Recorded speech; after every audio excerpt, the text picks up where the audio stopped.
for the 12th Sunday in Ordinary Time, also Father's Day. And so I'd like to try to combine the two with the Gospel only. And that is the Gospel reading, Mark 4:26 to 34. In reading these readings on Wednesday and trying to contemplate, I hope the readings have something to do with Father's Day, because I'd like to combine the two. I did find one thing, and that is in the Gospel. And it was this part of the Gospel where they woke up Jesus, where it says, Jesus woke up, rebuked the wind, said to the sea, "Quiet, be still." The wind ceased, and there was great calm. Jesus did it again. He simply said 3 words, "Quiet, be still," and there was great calm. Why did he do it, or how did he do it? Well, he just did it. He said, "Because I said so." And he said 3 words, "Quiet, be still." Well, Wednesday morning when I was reading these readings and the newspaper, I found an interesting article by a John Rossmont, a syndicated columnist, and he was talking about parenthood, fatherhood, motherhood. And he says there's 4 little words that a father could say that are legitimate and quite effective.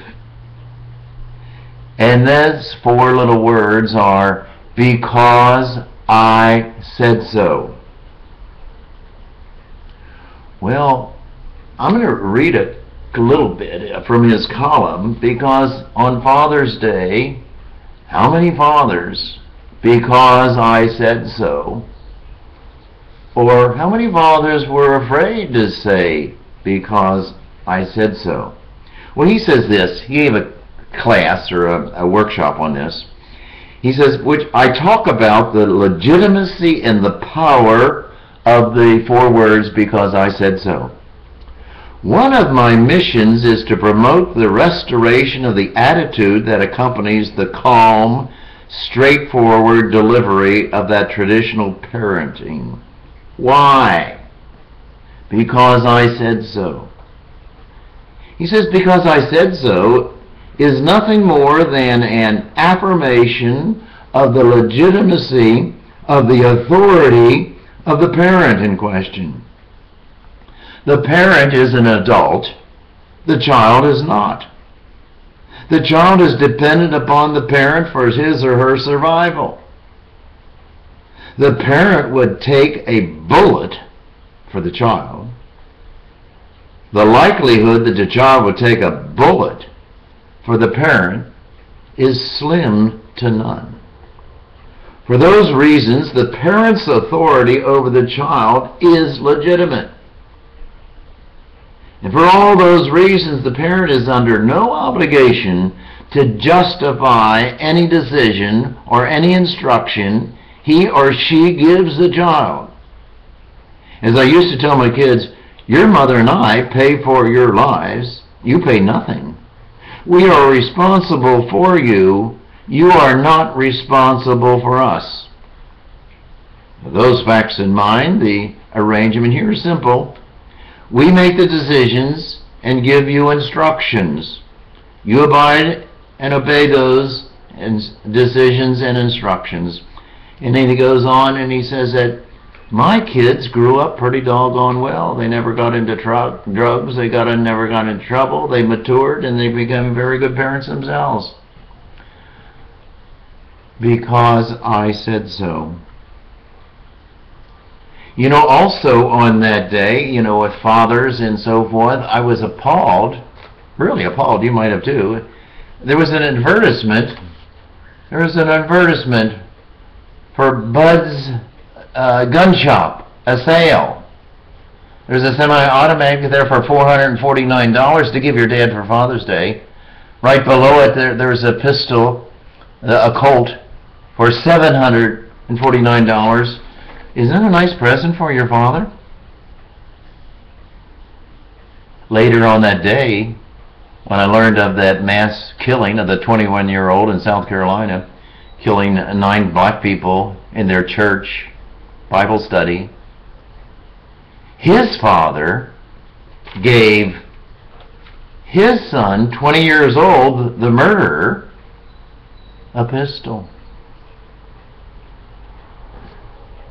It's unbelievable what we have, what we do, how we think, what our laws are. But at any rate, Father's Day. Hey, it was much more fun and much more realistic, still reading the paper on Wednesday morning before I read all these readings.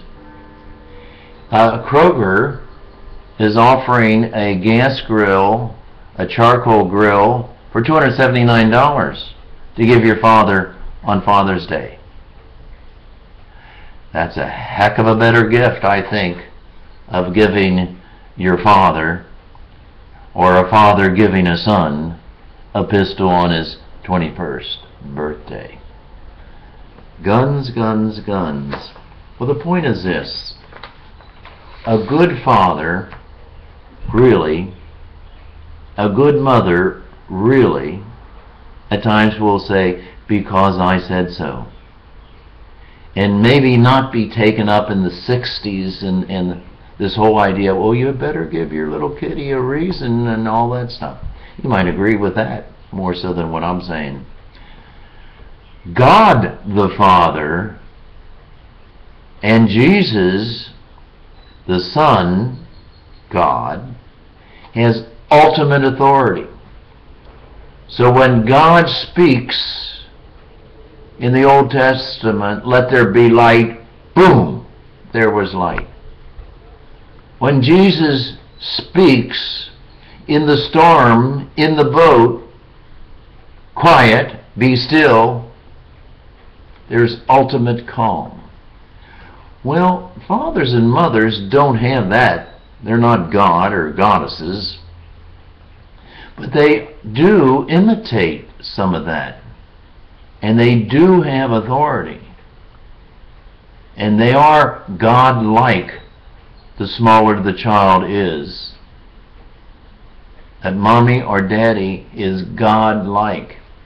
And they have great authority. And on this day, when we look back and we see and we celebrate fatherhood, that God the Father and Jesus is part of it. But we celebrate your dad or my dad, the good qualities that we have found in our parents, hopefully that we have found them in them for us. And so we celebrate all you good fathers or good fathers to be. And hopefully you bring your children up in a world of maybe cookouts and family life and healthy stuff and not guns and violence and bitter anger in the family. So all you fathers out there and all you fathers here in church, happy Father's Day.